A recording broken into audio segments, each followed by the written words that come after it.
welcome back to the Brado and Joe podcast. I'm happy to welcome our guest today, Sijan. He is currently pursuing his PhD in psychology from Montclair State University, has previous experience as a research analytics intern at Just Capital. He's also doing research at Montclair State University in their Cognitive and Leadership Development Lab, as a founding board member of SIONYC, which I'm excited to get into this episode, and the co-director of education for Metro. Welcome. Thanks for joining us today, Welcome. man. Thank you for having me. It's an honor to be here because like you guys have like so many cool people that I look forward to in the field. So I'm happy to be here. Oh no, we're looking forward to talking to you. I know we've gotten to talk once or twice, but I feel like we haven't had like a full IO sit down yet. So should be a fun episode just to discuss. I know right before we started recording, we were talking about like the end of the semester rolling up. You getting I was gonna say excited, but I know you still have other class that's happening in the fall. How are you feeling? Yeah, definitely a tough semester because this is my second year and second semester of the second year. So like you have your thesis, you have to prepare for that, and also you have to defend it at the end. So like that's been taking majority of my time. Like classes, I'm kind of doing like all right with those. Like those, the main thing is the thesis, and then you have PsyOp coming up, and I have got a few presentations there. So all this is keeping me busy, but otherwise, I'm doing good.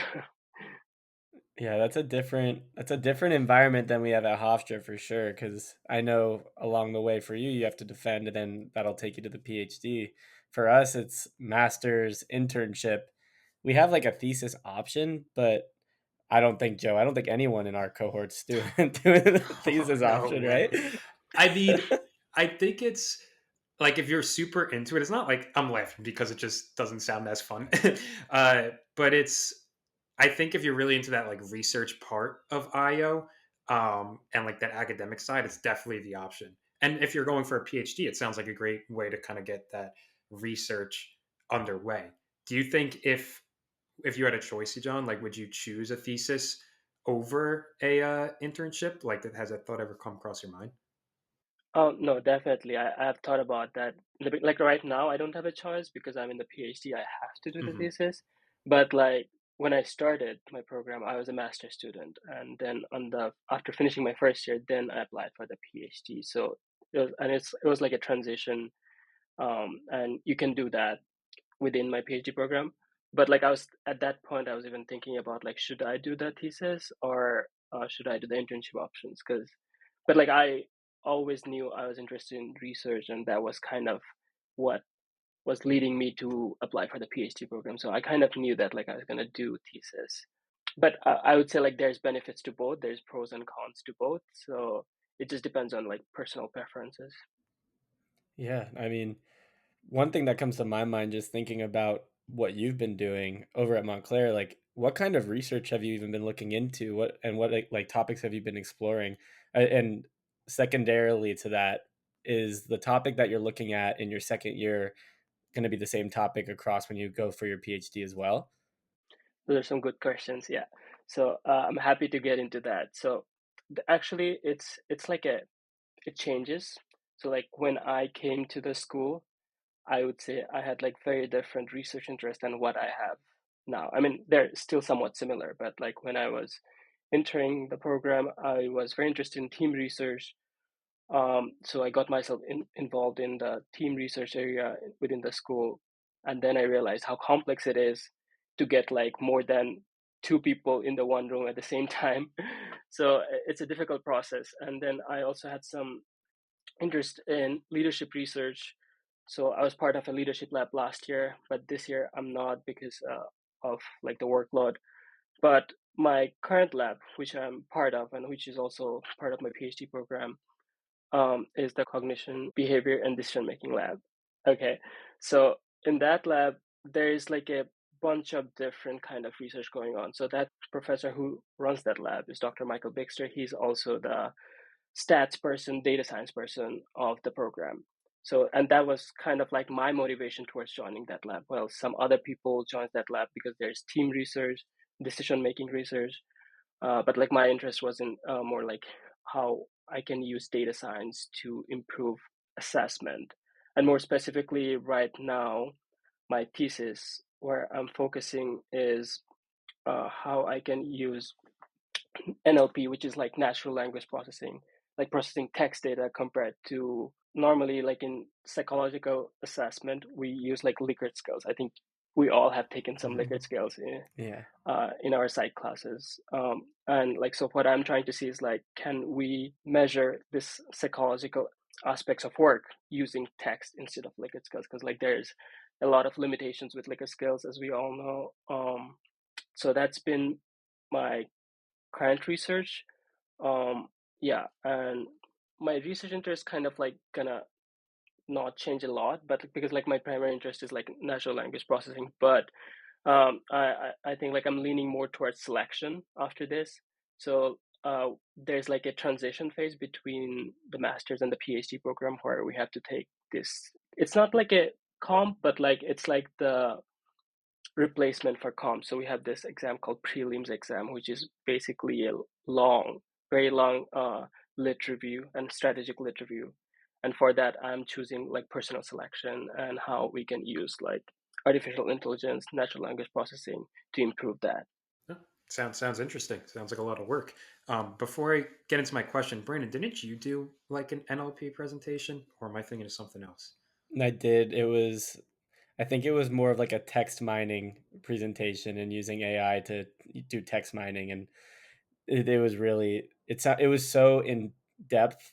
And I remember doing it. I thought I was like, this is going to be such an interesting topic. And then the article that Marissa and I found was so much more detailed and descriptive than we were expecting. But we had already chosen it and gotten the topic approved, and it was for like a research methods course.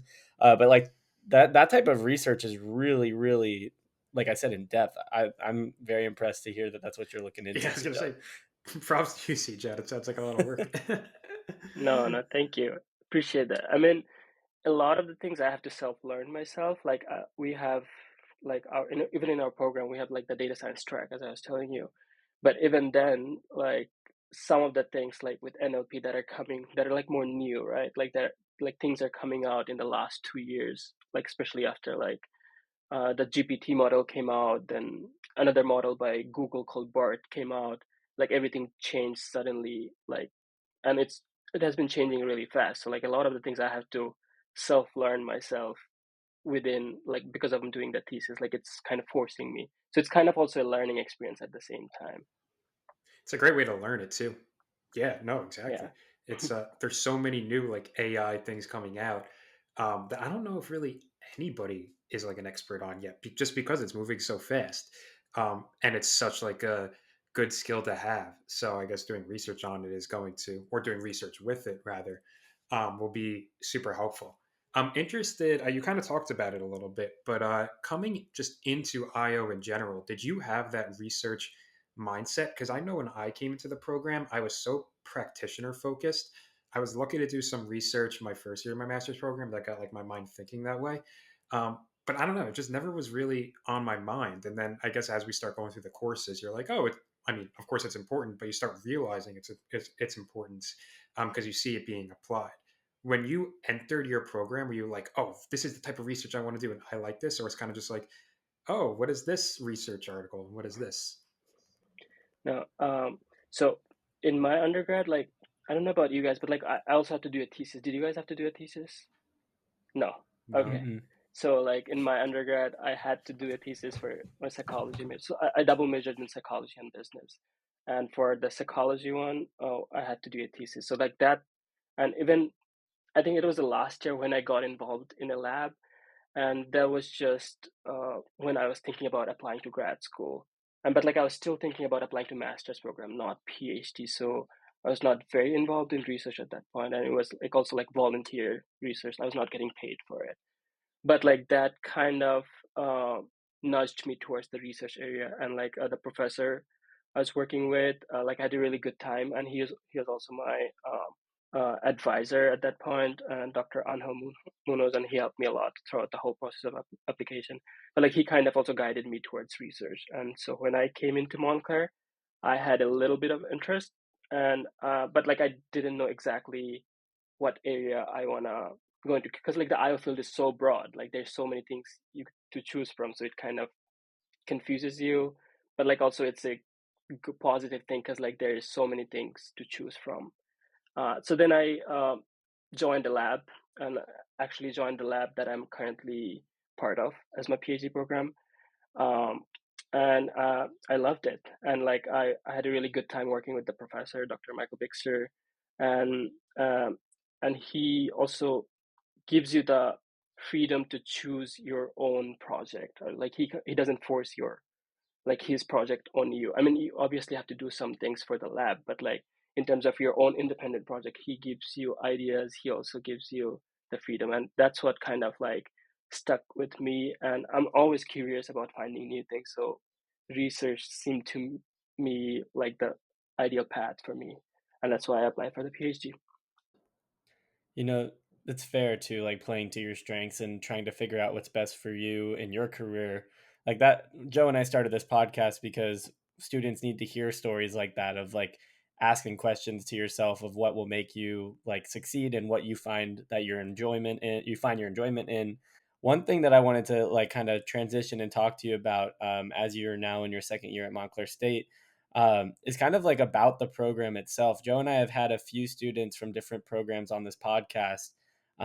So to just kind of hear about your experience at Montclair State and just kind of compare and contrast some of the differences in the classes you take and the structure of those classes, like what are some of the classes you've taken in your time there so far?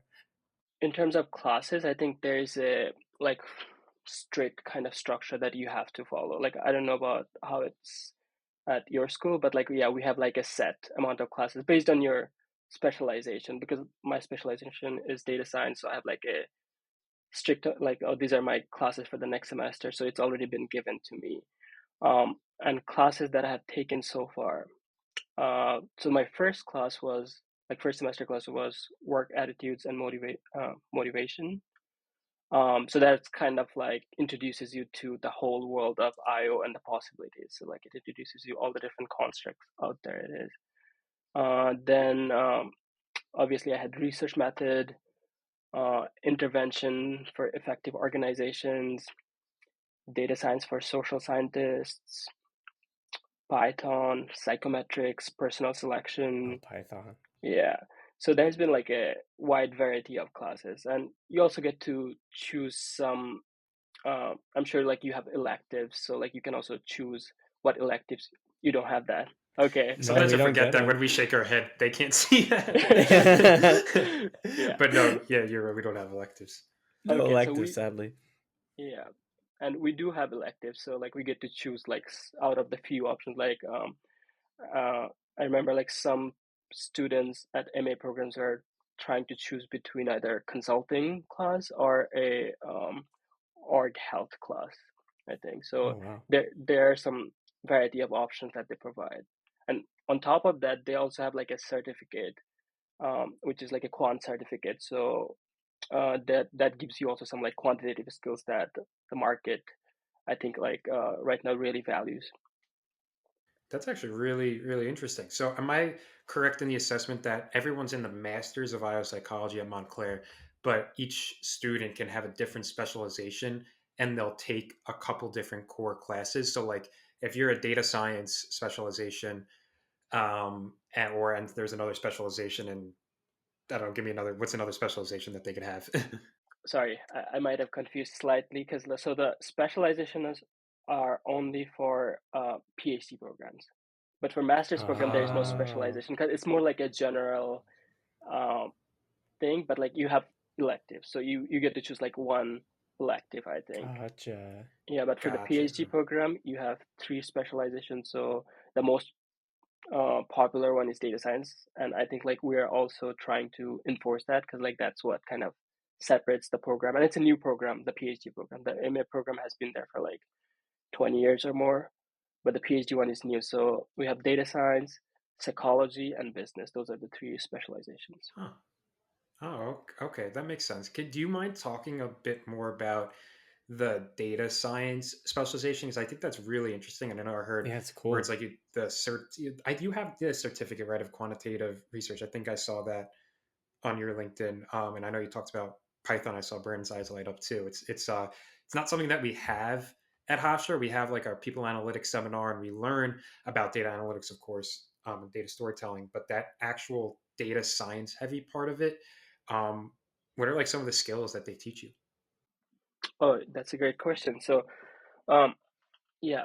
So for data science, you have like, I think I have to count exactly like how many specialized courses you have, but I think there's at least like five, six, seven courses over the course of like 4 years that you have to take. So, I took like two, three already. Like, so there's the one class I was talking to you about, like data science for social scientists. So that is basically that teaches you how to use R, which is like the most common, I think, for social scientists who are getting into like people analytics or any kind of like social science research uses R a lot. So that introduces you to R, that teaches you like how to do different like statistics, and also how can you use that for like creating reports, visualizations, etc. um and then we also learn like Python, like that's the class I'm taking right now. So this is also like an introductory class to Python.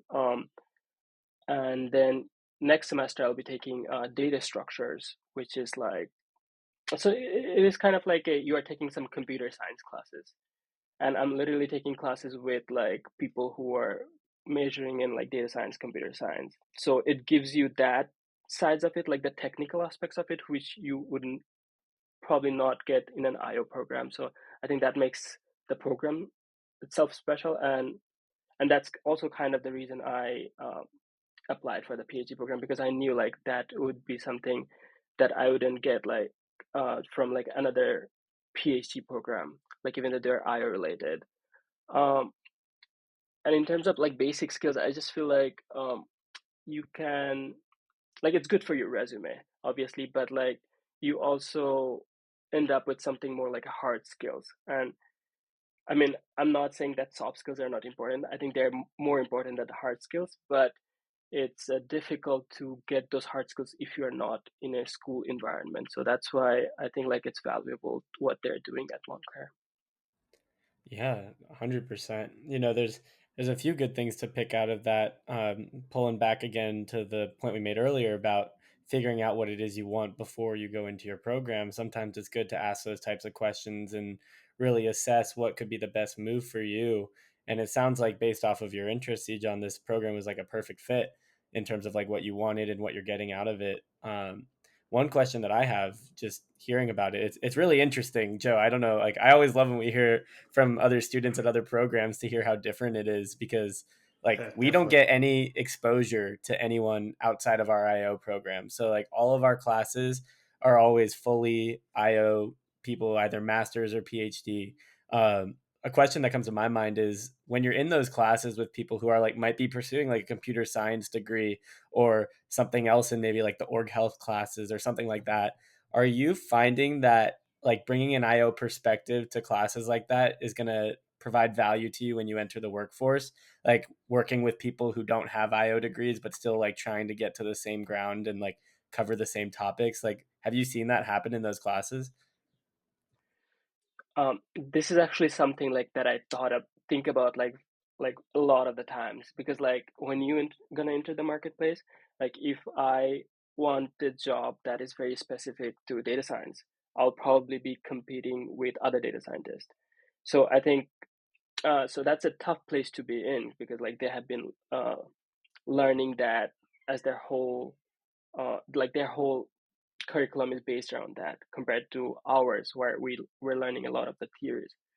But like I think that's also what makes it special, because like you are bringing in so many diverse perspectives that those data scientists might not have. Like as an IO psychologist, you probably are going to take into consideration much more in depth, like not only the data that you have, but also like how the data was curated, like how the scales were made, the psychometric properties of those scales, and like the whole process itself. So I think like we definitely bring the expertise that like that is gonna benefit the organizations. And especially in classes, like I see like how um like when like I always love to talk a lot, so you can feel their presence in the classes. Like I think we contribute more to the class. We also bring in like our IO hats wherever we go with us.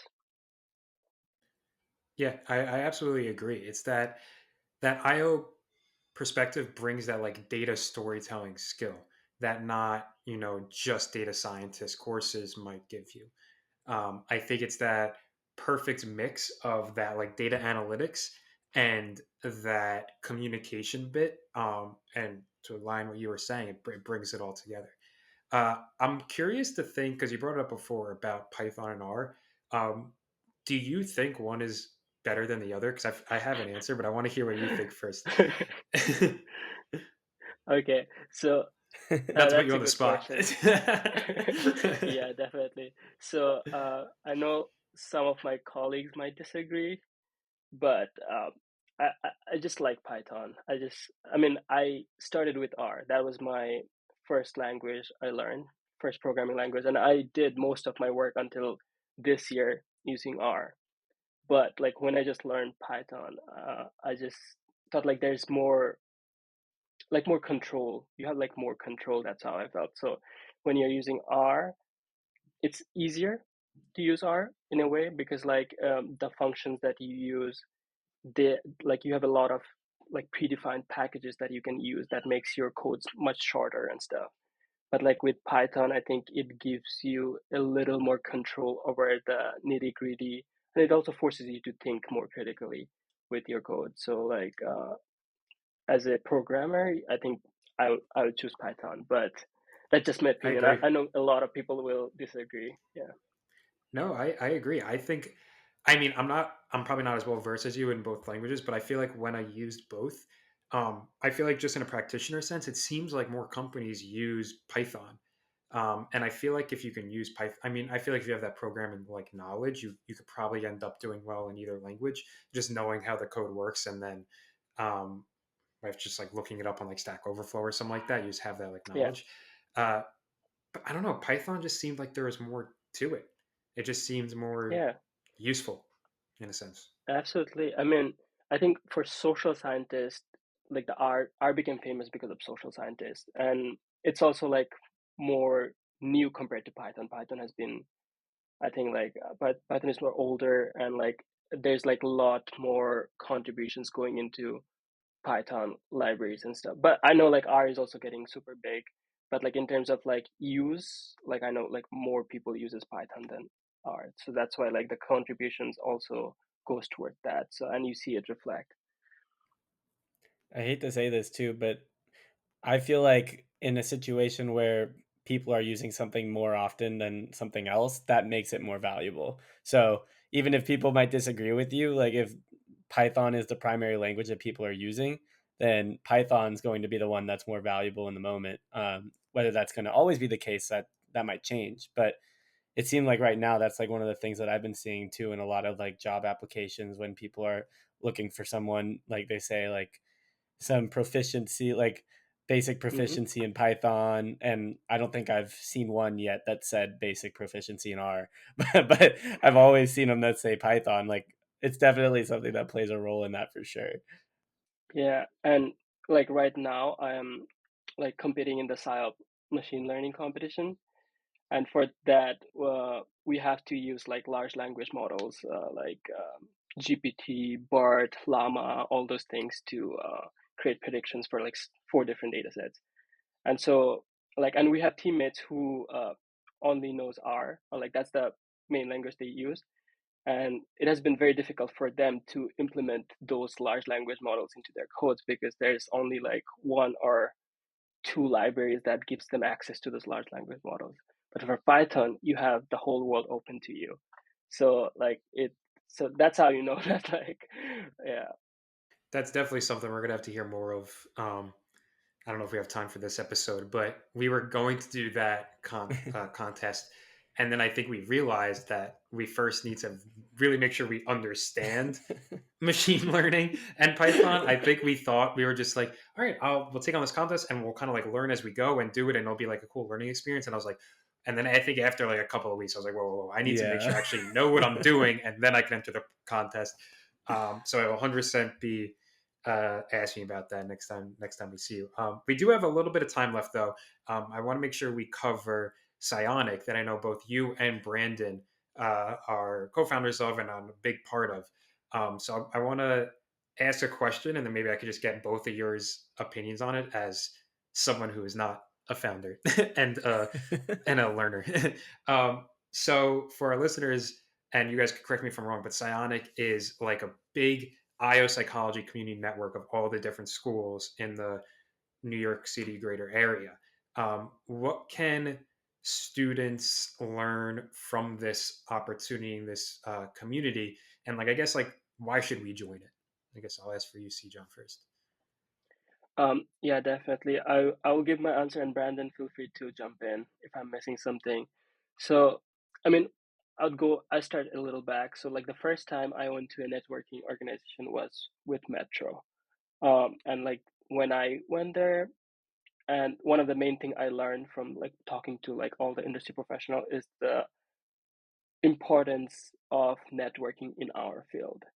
Like IO as a field is like very networking based, like in terms of job, in terms of, because a lot of us goes into external consulting, and it's a kind of like a small compact field. So like the people you read research from or the people that you see in the field, you're gonna meet them high chance if you go to a networking event, or if you go to PsyOp, you're just gonna see it. So it's that small.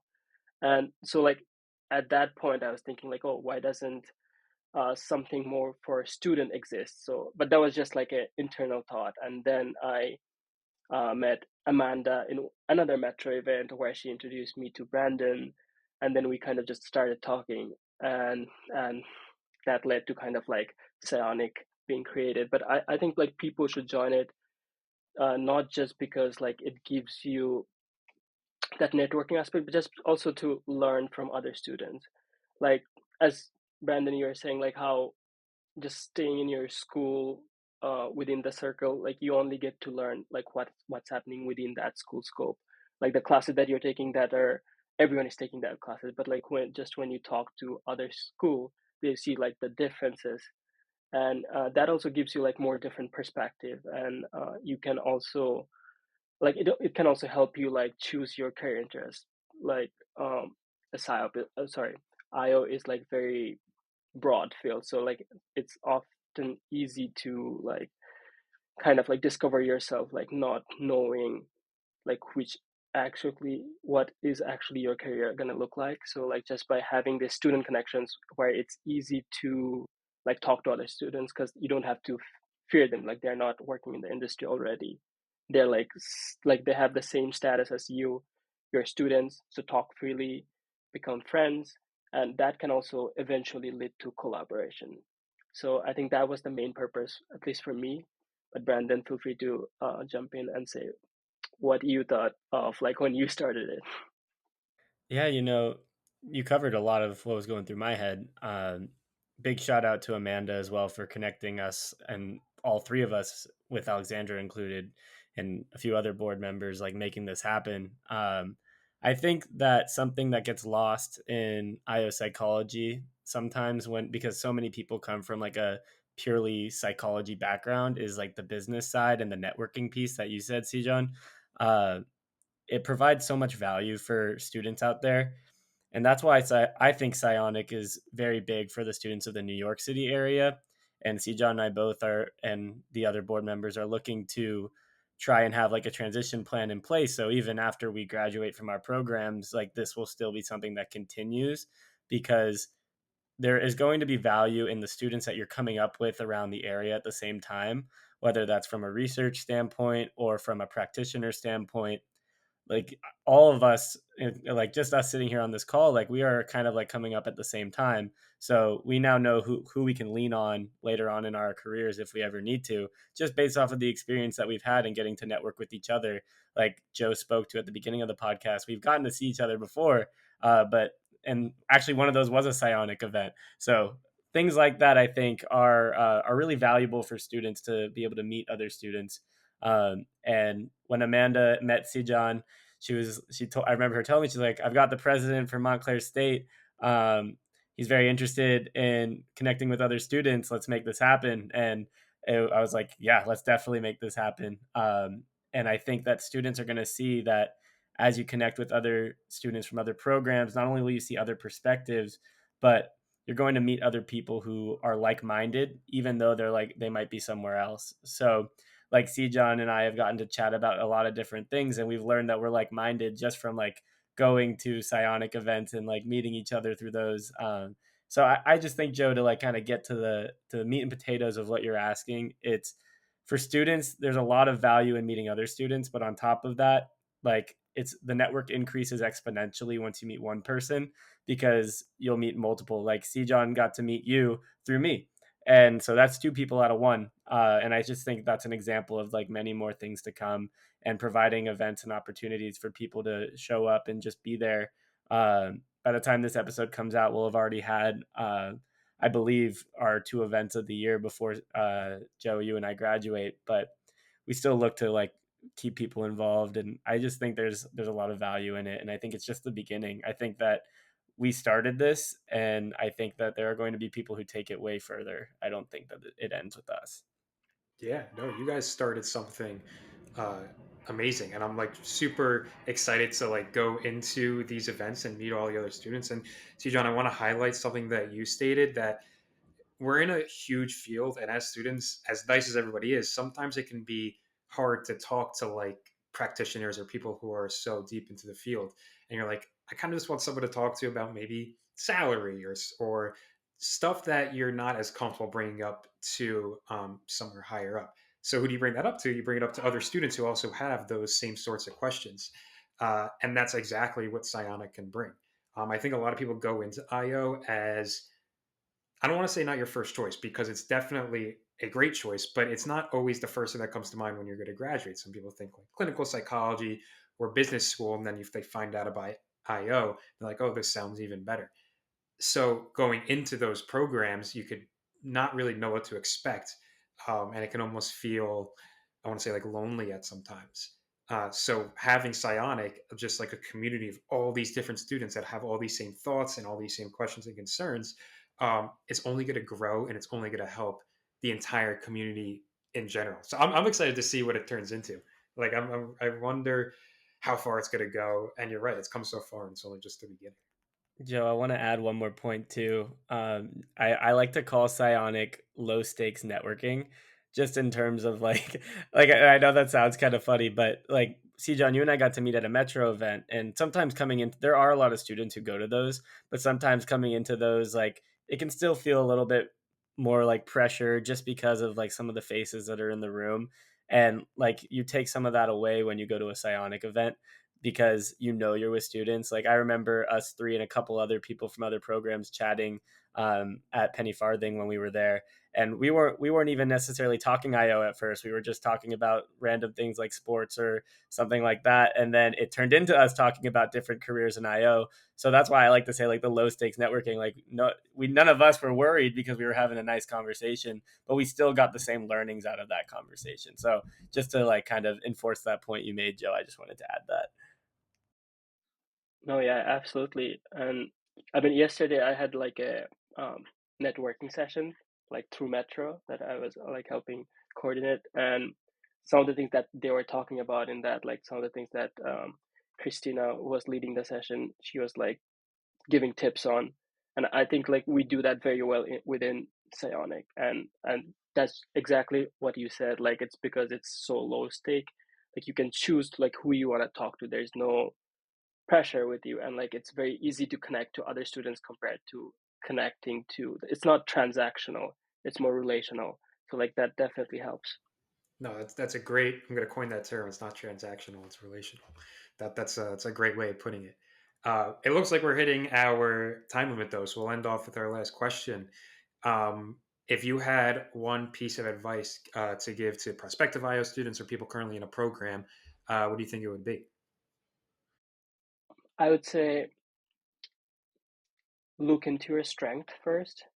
and then look into the strength of the program that you are planning to get into and see if those align together. Because, like, sometimes you might have a large interest within the field of IO, but like if it's not a good match in terms of the program, it might not lead to an effective learning for you. So, and master's program, PhD programs, they're commitment. They're 2 years, and they're not easy, as we all know.